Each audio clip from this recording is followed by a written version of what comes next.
Onassis Foundation.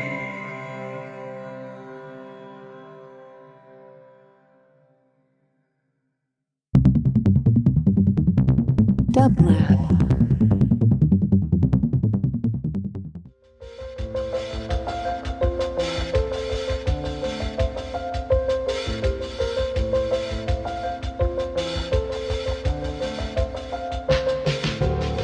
Welcome to the Quarantine Tapes, a daily podcast from Onassis LA and Dublab. Hosted by Paul Holdengräber, this series chronicles shifting paradigms in the era of social distancing.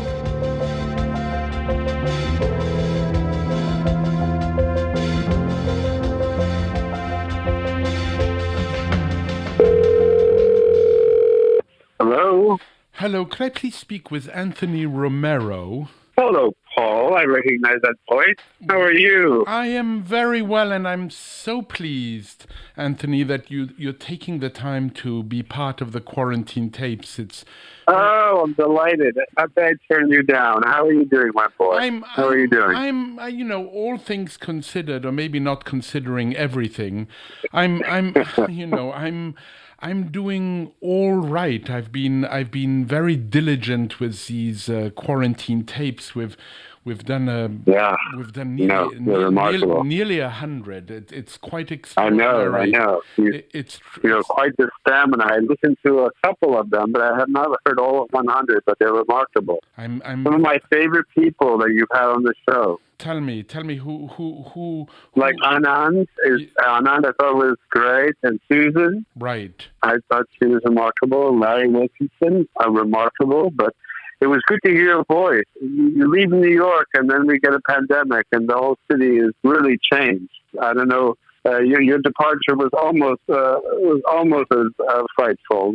I'm cheeky, but I think I miss having you in New York at the New York Public Library. You were quite an institution of itself, and the conversations you held there were just remarkable and world-class. Well, thank you very, very much, Anthony. I should say that I am speaking with Anthony Romero, who is the Executive Director of the American Civil Liberties Union, the ACLU. And I won't ask you the question I ask everybody, which is, what have you been up to over the last 4 months? Because what haven't you been up to? I mean, 140 and some lawsuits in the works now that the ACLU is pursuing. And I'd like to bring one to the foreground now, because it's so recent and it's so important.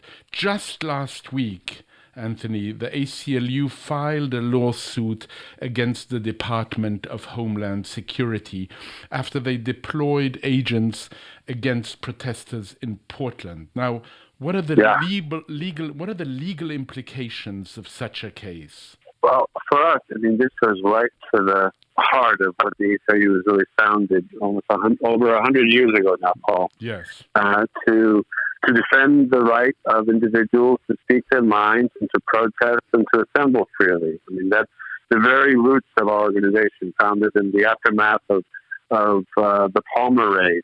We had a xenophobic, racist president, Woodrow Wilson at the time, who deployed the full fury of the Justice Department on immigrants, on people who protested the government. It was the aftermath of the First World War, a very unpopular war. And the government was hell-bent to shut down those who disagreed and dissented with it. And so here we are 100 years later, watching the events in Portland. I'm even more surprised that this is playing out with the details in Portland that we're now seeing. The idea that we have federal agents who are in combat fatigues and without any insignia or identification of what agency they work for, and whisking away protesters in unmarked vehicles to deliver them to federal courthouses, that when they then read them the Miranda rights and the individuals then request to talk with a lawyer is when they're released. It's Kafkaesque, Paul. If you had asked me years ago, would this be possible, that you would have military forces deployed on the streets of America, the same we saw in Lafayette Park, where we're also suing the Department of Homeland Security for how they used the excessive force against the protesters so that President Trump could have a photo op with a Bible in front of a church. I guess the only way that you can get that type of photograph is when you actually clear people away and construct it. But the idea that we have these forces and these individuals who are being deployed on protesters and for individuals who are basically speaking out against the government. And today the president on Twitter saying that he would do the same in other cities, whether it's Chicago or elsewhere, unless order were established. Right. He said, I'll send more federal law enforcement wherever they're needed. Yeah, well, they're not needed in this way, and that's for sure. And I think what is most eerie about this thing, Paul, that keeps me up at night, although there's much that keeps me up at night, is the idea. I wonder if this is a trial run, right? If these are federal forces that are under the kind of the command and control of the President of the United States to stymie and shut down debate in cities where they're not welcome and not asked but not needed. I mean, the governor of Oregon has been pretty clear that they're not being helpful. The mayor of Portland has been very clear. And yet here you have the president inserting himself in local politics and local dynamics and local law enforcement in a way that just fully exacerbates the already the lack of trust that exists between law enforcement and communities. So this feels like a powder keg that is just we're packing it with more gunpowder, and who knows how it will blow.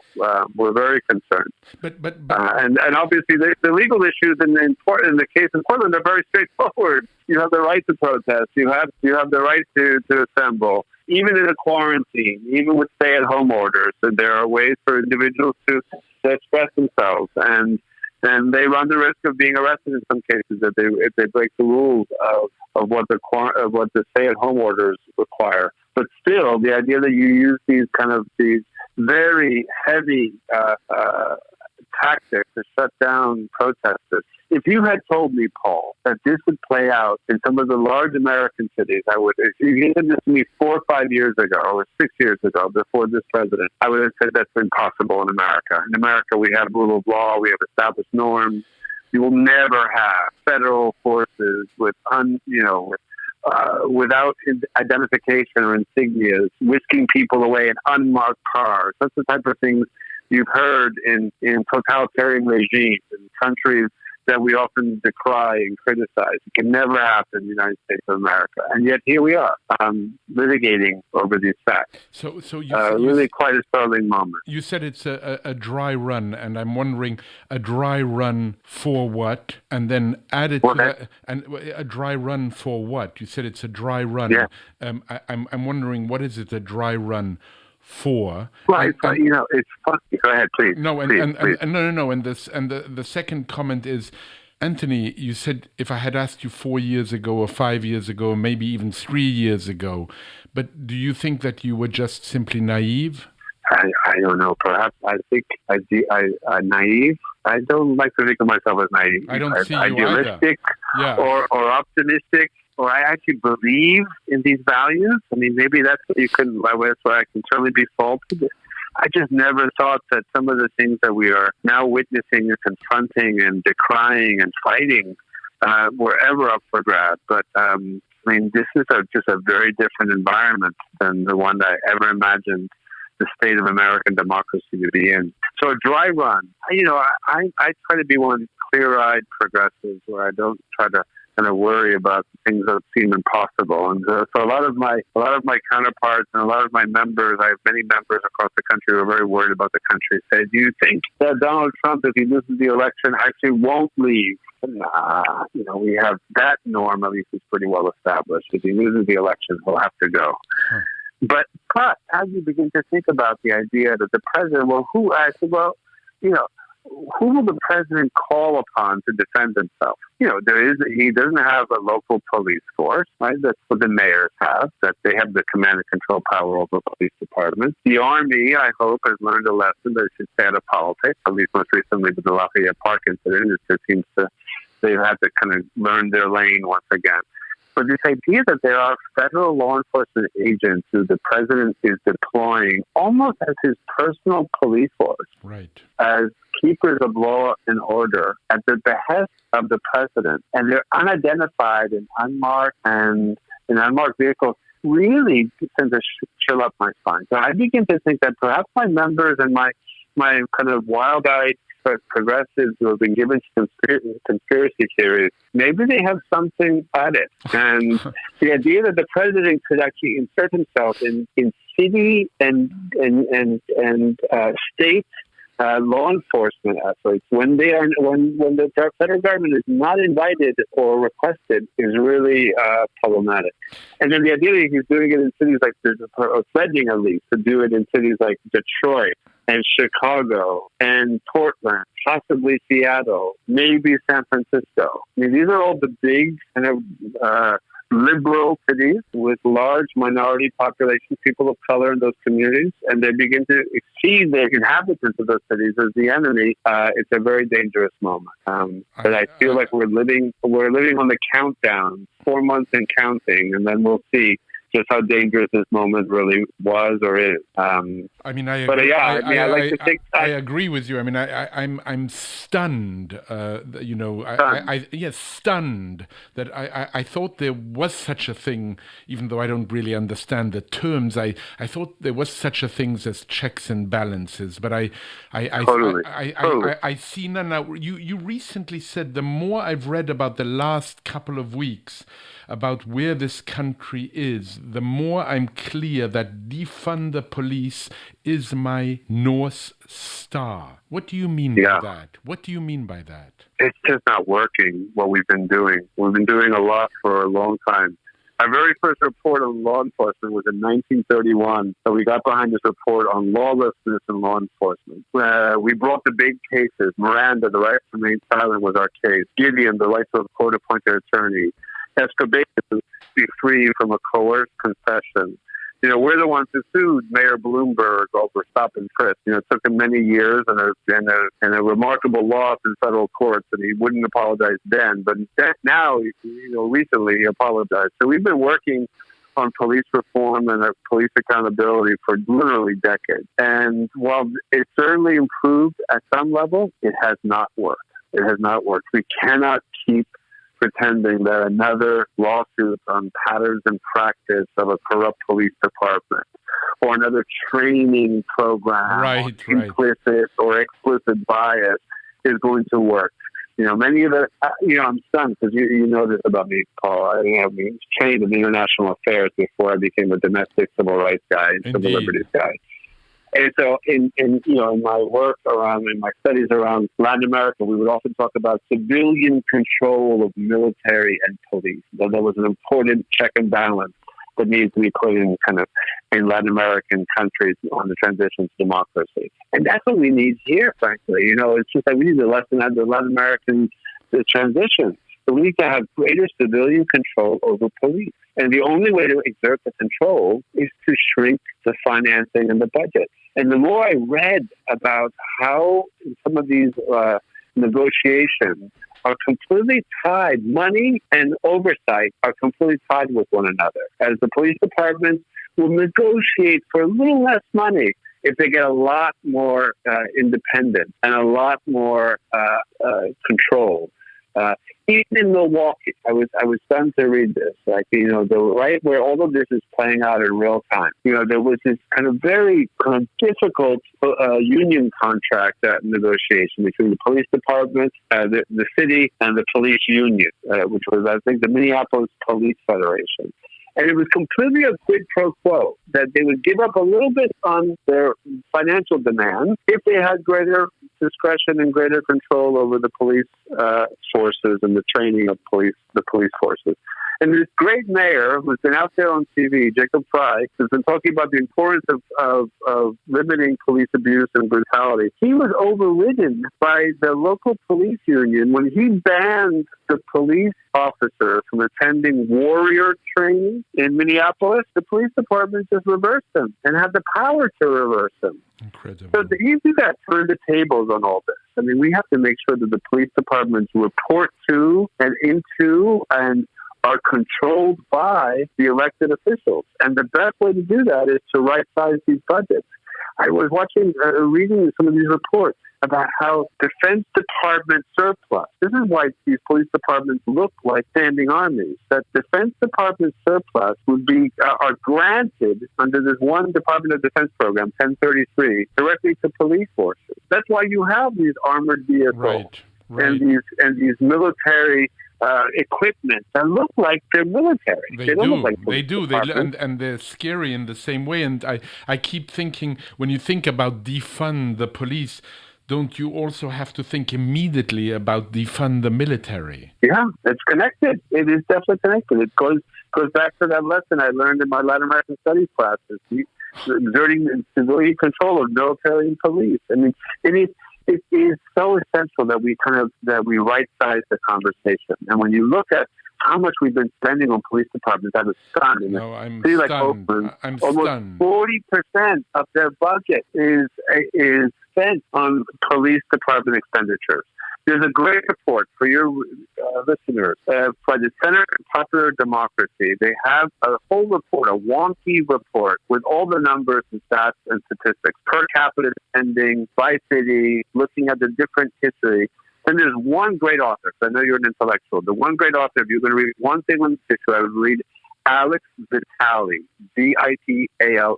He's a professor in New York, I think at Fordham, and he's written some wonderful books. There's an interview with him on I think in the Intercept that is really quite good. Those are some of the leading thinkers on connecting financing with control over the police department, because we cannot keep pretending that the same type of litigation or advocacy or training program is going to work.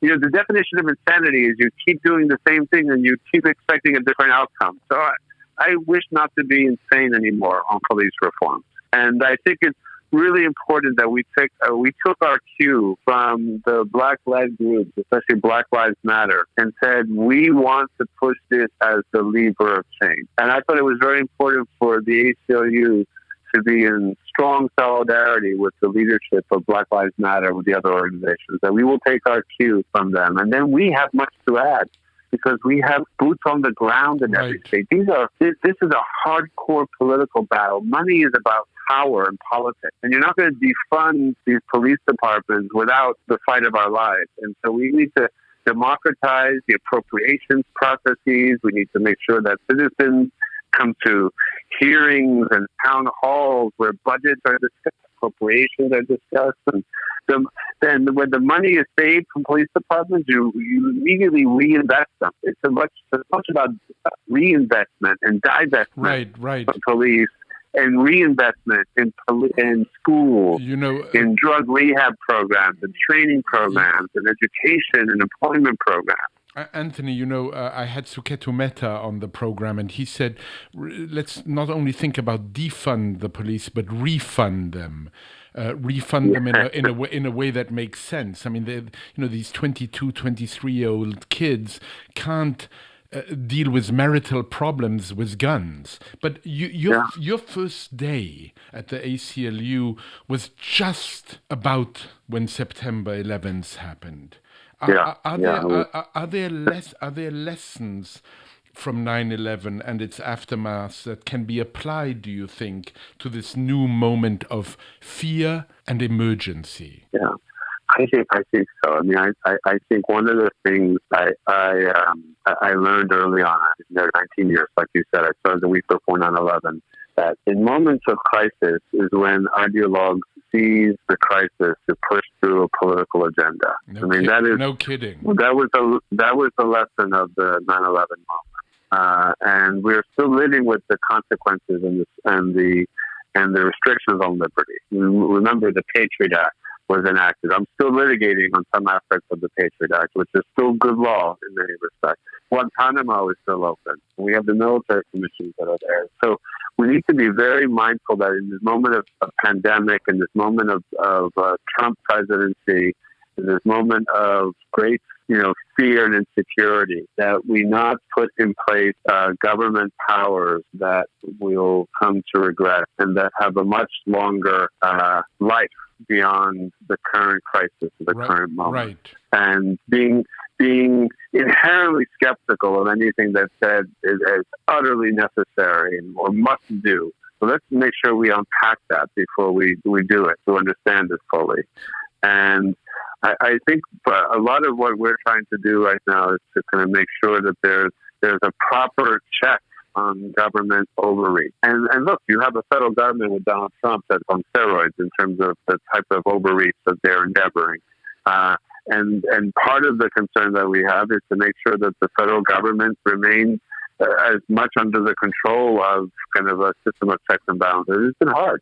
I mean, we watch what's been playing out in the immigration context and in all these other contexts. And this administration has gotten away with a lot of policies over time that I would have been hard-pressed to imagine. And yet, I think the really important part is to make sure that we continue to contest it and never just accept it. Because in a way, maybe Trump alone is not the issue. You mentioned Guantanamo, and 2 years ago you said that probably the most contentious meeting I've ever had, you said, was with President Obama. What was the nature of that meeting, and what made it so contentious? Well, he was unhappy with me. I was invited to the White House, and I thought, I was pleased and proud to be at the White House with a relatively new President Obama, who was inviting us in. Little did I know that the reason why I was invited in was actually not to be not to take a photograph on the White House lawn, but actually to be dressed down for my criticism of the president around Guantanamo, and then subsequently with the warrantless wiretapping program that was unveiled by Edward Snowden, where you and I left off with Ed Snowden, who became our client. That's right. And I think President Obama was very unhappy with me. So he was critical of his unwillingness to push the envelope as aggressively as he needed to. And a lot of the challenges we're now confronting, especially with the kind of this very strong kind of exertion of White House power, the whole trajectory began under George Bush and deepened under President Obama, and no one really wanted to challenge the power of the White House to act unilaterally. And when I criticized the president for not shutting down Guantanamo or allowing for the drone attack that we thought were extrajudicial killings of individuals that were killed, one of them even an American citizen, without jury or without trial, and we contested that with President Obama. Much of these powers are the powers that then Donald Trump inherited. Right. Is an executive branch that was accustomed to working with very little criticism, and now Donald Trump took it to a whole other level, obviously. But it's certainly in the immigration context, it's much of this rolled into from one to another. And my criticism of President Obama was that he said, he called me on the carpet and said that my criticism in comparison to his predecessor was simply not helpful, to which I had to retort that as long as the policies remained in place, the criticisms and the comparisons were fair and accurate, and they would continue from our corner. And I think one thing that's important for the ACLU is never to be in bed with any political party, right, or any political leader. We have to contest even the most popular president. And so I'm proud that one conversation I had with President Obama in the cabinet room, even though it was difficult and challenging, I'm proud that we stood up and asked the hard questions. I'm proud that the ACLU, although I was not around for it, so I can take no credit for it, but it was the only organization to have the courage to stand up to FDR during the internment of Japanese Americans, another popular president during wartime. And we look back on that as one of our finest moments, that we had the courage of our conviction to challenge the internment of Japanese Americans through a Supreme Court case that we brought on behalf of Fred Korematsu. So I think our job is to ask the tough questions and to hold government's feet to the fire and know that we will be here.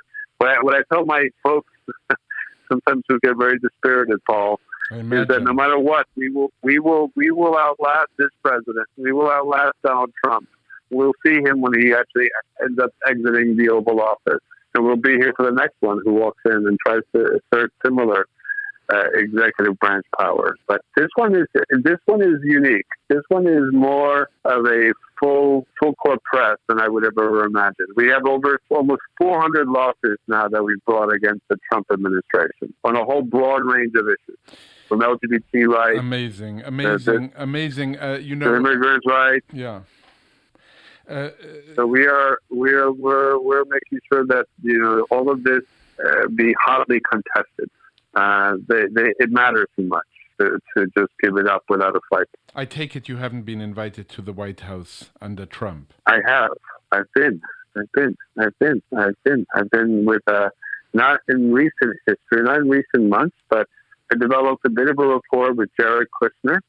We agree on things like criminal justice. I believe it's important to, he's the senior advisor to the President of the United States, probably the second most powerful man in the country. I've not met President Trump, but I've worked with Jared Kushner on a couple of things, and there are many things on which we have disagreed.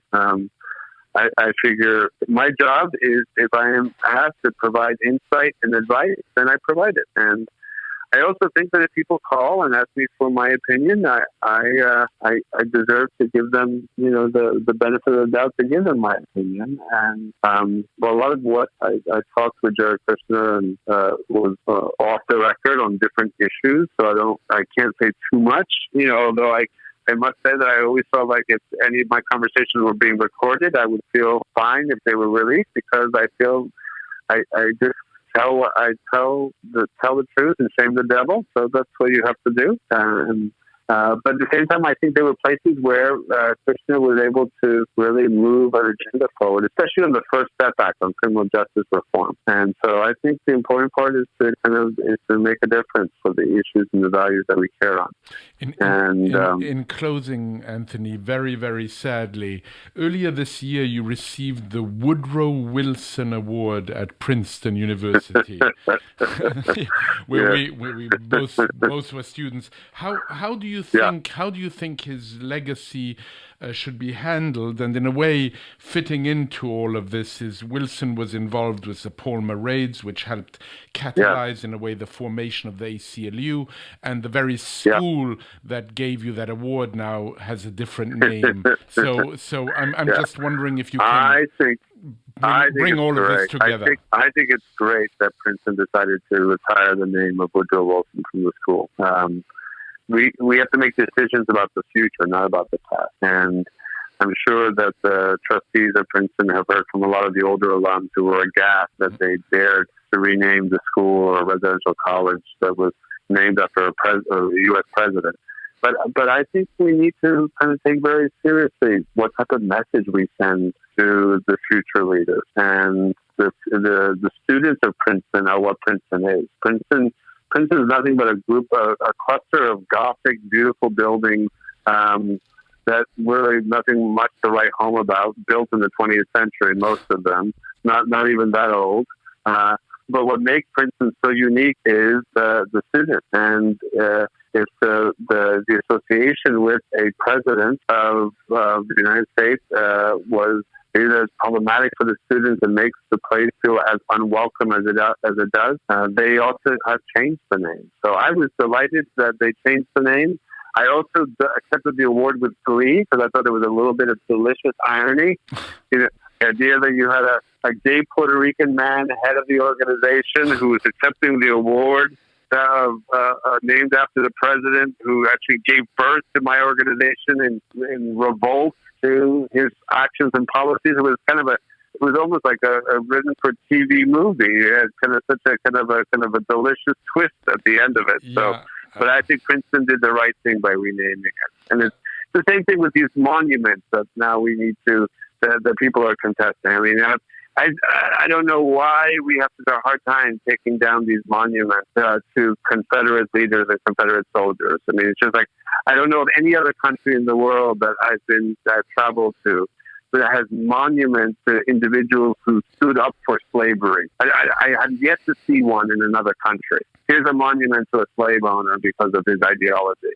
And then the idea that these were also individuals who led this country through this kind of abysmal civil war that cost so much life. So what was basically at play was whether or not America would undo its original sin of chattel slavery. And they lost. I mean, when have we ever built a monument to losers who bring us literally to the brink of war, who stand up for this anachronistic and anti-humanist institution of slavery? So I don't understand what all this hoopla is about. And frankly, I think the more we move to the future and focus less on some of the injustices of the past, the better the future will be. And that's how I think we'll remember, this moment with this president.